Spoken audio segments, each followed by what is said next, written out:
Hello, everyone. Welcome once again to Pop Magic.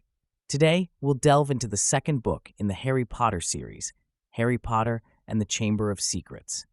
When the story begins, we find Harry Potter being treated miserably by his adoptive family, the Dursleys. His Aunt Petunia and Uncle Vernon and their spoilt son Dudley are the bane of Harry's life. At the start of the story, the Dursleys are in preparation for their dinner with Uncle Vernon's employer's client, Mr. Mason, and his wife, Mrs. Mason. Harry is sent to his room and told to remain quiet. A magical creature appears in his bedroom. It's an elf, and its name is Dobby. Dobby has come to warn Harry about a plot that's going to come into effect at Hogwarts School of Witchcraft and Wizardry. Harry hasn't received any letter from his friends Ron Weasley and Hermione Granger. Dobby puts this fact as a question to Harry. Harry asks Dobby how he knows about it. Dobby shows him the letters. Harry demands that he must have his letters. Then Dobby tells him to promise him that Harry won't go back to Hogwarts. Harry denies this request. Dobby, saddened by Harry's attitude, heads down the Dursleys' kitchen, where a large cake is kept, prepared earlier by Aunt Petunia. Dobby hovers this cake and asks Harry one more time to not go back to Hogwarts. Harry says he can't, and Dobby drops the cake on the floor and disappears. Harry is told to mop the kitchen. Just then, an owl delivers a letter telling Harry that magic has been detected near Harry, an underage wizard, and any further magic could cause him to be expelled from Hogwarts. As punishment, Harry is locked up in his room. All his Hogwarts stuff were already locked up the cupboard under the stairs. Further, his window is sealed by Uncle Vernon, so that all his ways of leaving are blocked. That night, when Harry is asleep, he hears some noise that wakes him. To his surprise, his friend Ron Weasley and his twin brothers Fred and George have arrived to take Harry away by their dad's flying car, a Ford Anglia. They pull down the bars, gets Harry's trunk and owl, then takes Harry away just in time before Uncle Vernon could grab him.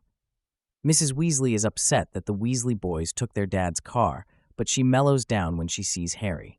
Life at the Burrow, the Weasley family home, is good. Everyone there likes Harry, which is in contrast to the Dursley home. While at the Burrow, Harry gets a chance to use the Floo network. It's a way of traveling from place to place by using the fireplace.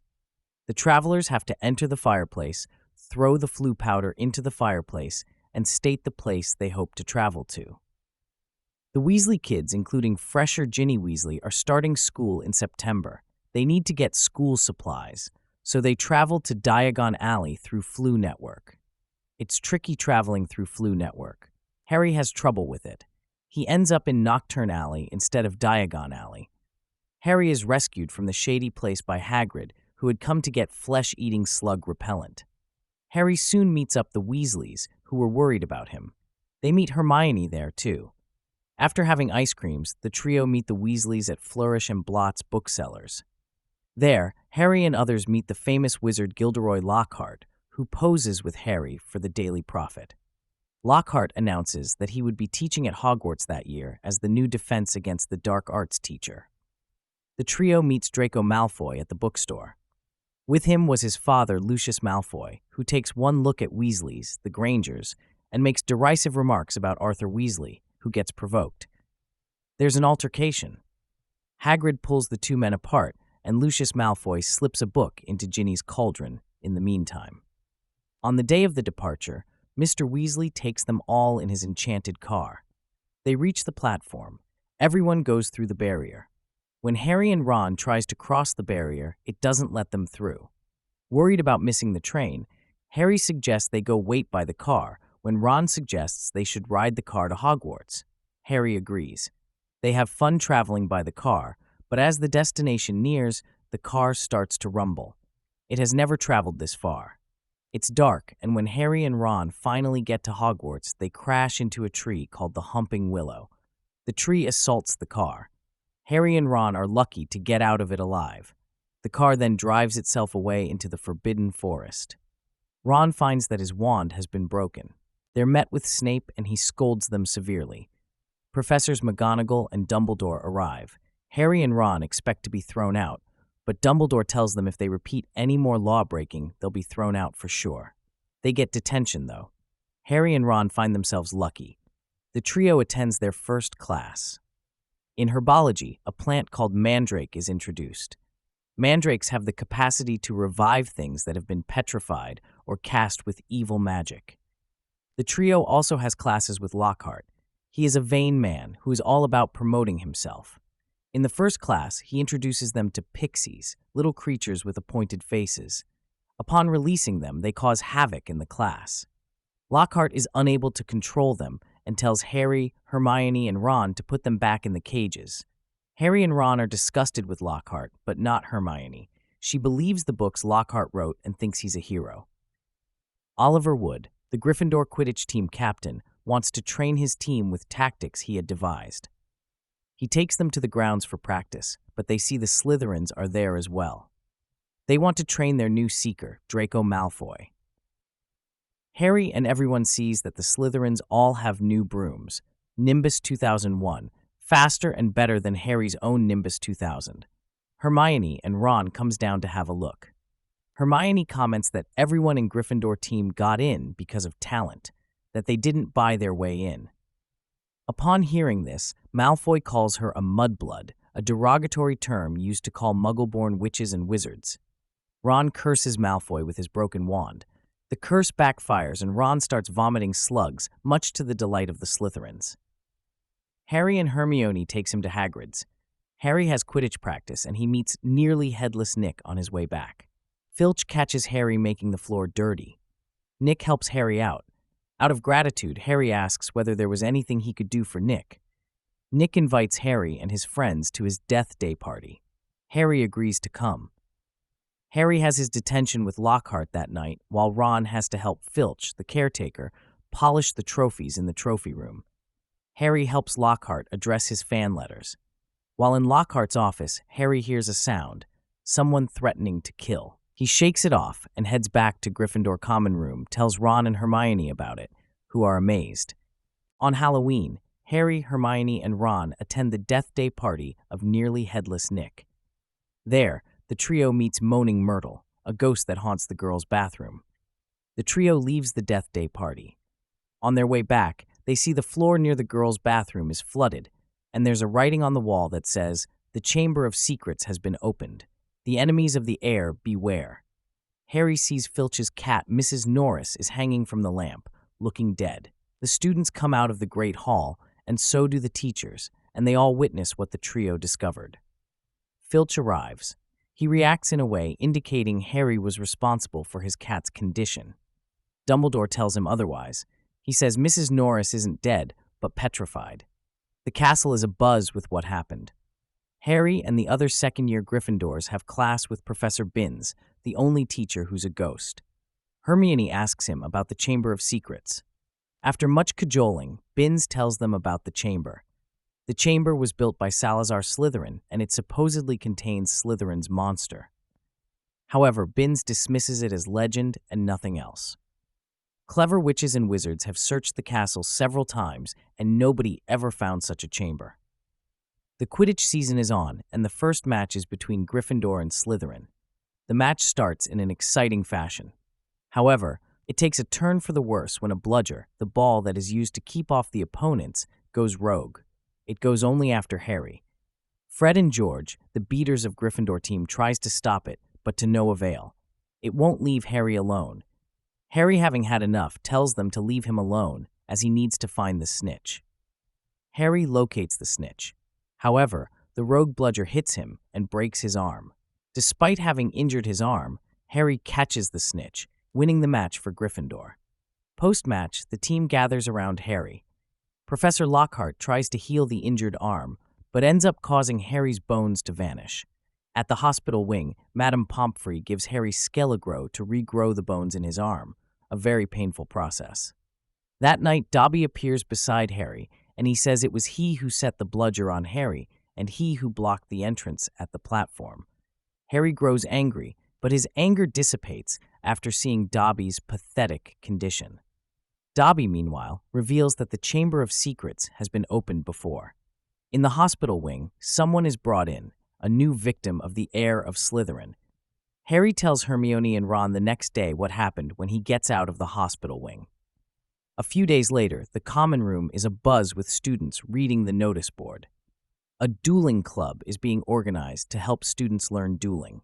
Lockhart leads the students with Snape as his assistant. Snape splits up the students into pairs. Harry pairs up with Malfoy. Malfoy casts a spell that causes a snake to appear. The snake moves in to attack a student, but Harry tells it to leave him in Parseltongue. Everyone is stunned by this. Ron and Hermione take Harry out of there and tells him that he spoke a different language. Harry is a Parselmouth, Ron says, and that people will probably think that he's Slytherin's heir. Meanwhile, the trio plans to interrogate Malfoy about the attacks. They hope to do this using the Polyjuice potion. They are busy trying to brew the potion, which will help the drinker of the potion transform into anyone they wish to. Hermione says she needs some more ingredients and that they need to steal it from Snape's personal cupboard. Harry sets up a distraction in the potions class. There's a commotion, and in the chaos, Hermione manages to steal the necessary ingredients. It's the Christmas holidays. The Polyjuice potion is ready. The trio take the potion after adding the essence of whomever they are transforming to. Harry turns into Goyle and Ron into Crabbe. Hermione refuses to come out of the stall, insisting Harry and Ron carry on without her. They head for the Slytherin common room. Draco Malfoy themselves lead them into the common room. There, Goyle, Harry, and Crabbe Ron question Malfoy. They learn that Malfoy isn't the heir, which the trio was sure he was. They also learned that last time the chamber was opened, a Muggle-born died. When they return to Hermione, they find that her transformation went wrong. Harry and Ron takes her to the hospital wing. There's another attack, and everyone thinks Harry's the culprit. However, when he is at Dumbledore's office, he is relieved to find out that Dumbledore thinks that he's innocent. Another thing that happened while Harry was at the headmaster's office was that Fawkes the Phoenix is on his burning day. He bursts into flames and is reborn from the ashes. Dumbledore tells Harry that phoenixes have great abilities, such as they can carry heavy loads, their tears have healing powers, and they make loyal pets. Harry sees that the bathroom where the trio made potions is flooded again. They go in, and Harry sees a diary, completely dry, and picks it up. Harry writes into the diary, and the diary writes back. It belonged to a former student named Tom Riddle. The Riddle's diary shows Harry that Hagrid was the one who opened the Chamber of Secrets last time, and that Riddle helped catch Hagrid. Harry tells Ron and Hermione what he found out. Harry and Ron heads to Hagrid's to find out the truth. At Hagrid's, before they could talk to him, there's a knock on the door. It's Dumbledore and Minister of Magic, Cornelius Fudge. Fudge has come to arrest Hagrid. There's another knock. This time it's Lucius Malfoy. He says he has an order from the Board of Governors saying that Dumbledore step back as the headmaster of Hogwarts. Dumbledore politely smiles. Before he leaves, he says something important, which Harry thinks is meant for him and Ron, who are under the invisibility cloak. And before Hagrid leaves, he gives them a cryptic message to follow the spiders. Meanwhile, there was an attack and Hermione got petrified. She was holding a mirror while she got attacked. With Dumbledore gone, the urgency to solve the mystery of Chamber of Secrets loom large over Harry. He and Ron decide to follow the spiders to the Forbidden Forest. There the duo run into Ron's old car. It's become wild in the forest. Soon, Harry, Ron, and Fang, Hagrid's dog, are captured by the giant spiders that dwell in the forest. They take them to their leader, Aragog. Aragog tells them that Hagrid didn't open the chamber and that the monster is not him, that he never attacked anyone. The monster is something else, Aragog says. When questioned what it was, Aragog refuses to answer. Then Aragog tells his family to eat Harry and Ron. However, Ron's car comes to their rescue. They are left at the edge of the forest. Harry and Ron escape. They visit Hermione at the hospital.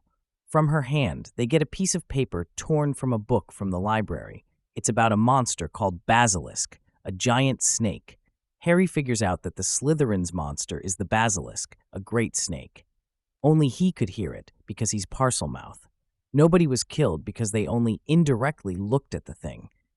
A direct look into the eyes of the basilisk is lethal, and that the creature has been getting around the castle through the plumbing. Harry and Ron come to learn that there has been another attack. This time, a student has been taken into the chamber. It's none other than Ginny Weasley. Harry and Ron goes to Professor Lockhart to help him rescue Ginny. However, they learn he's an old fraud, just as they suspected. Harry disarms Lockhart when he tries to attack Harry and Ron and takes him to Moaning Myrtle's bathroom. Harry asks her how she died. She tells him all she knew was that she was crying in her stall when a boy came in and started speaking in some strange language, and when she got out to tell him off, she died. All she remembers was seeing great big yellow eyes. Myrtle tells Harry where she saw the pair of eyes. Harry snoops around and finds a snake mark on one of the pipes. He speaks Parseltongue to open the entrance to the chamber. It does. Ron kicks Lockhart into the hole, and Harry jumps in after, followed by Ron. They pass through a lot of turns and ends up miles under the school. They then come across a giant snake skin when Lockhart grabs Ron's wand and tries to cast the memory charm with Ron's faulty wand, but it backfires. Lockhart loses his memory. The rocks collapse and block the path. Ron tells Harry that he'll shift the rocks. Harry then goes on alone. Harry stays vigilant by squinting his eyes, ready to close them at the sight of any movement. In the chamber, Harry finds Ginny, who's lying unconscious. He then spots Tom Riddle, only he's not whole, but like a mirage. Riddle tells him that he had been controlling Ginny and made her write on the wall and set the monster on the Muggleborns. Only she didn't know it was her. Riddle further tells that he was looking forward to meet Harry. He tells Harry that he's none other than Lord Voldemort.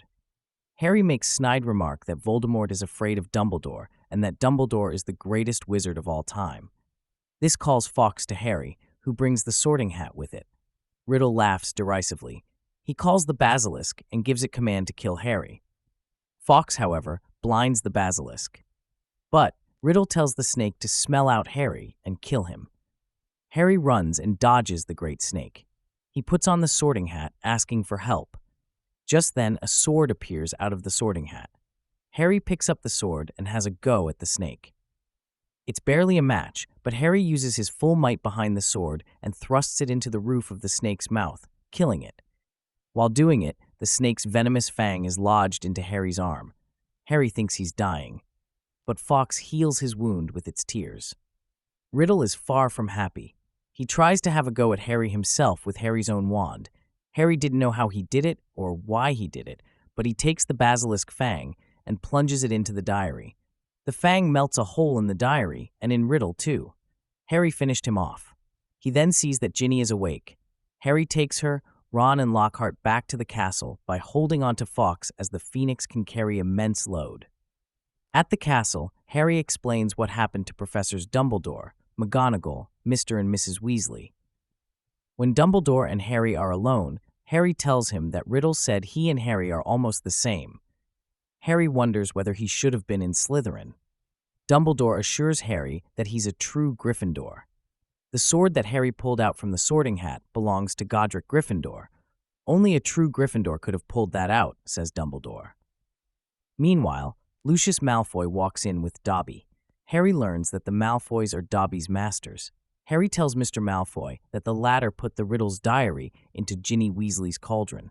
Harry put his filthy socks between the pages of the diary and gives it to Mr. Malfoy. Mr. Malfoy, disgusted, throws the sock away, but Dobby catches it, thereby freeing Dobby. Mr. Malfoy gets angry. He tries to curse Harry, but Dobby uses his magic and stops him. Harry and Ron are given 200 points each for services to school, making Gryffindor win the House Cup.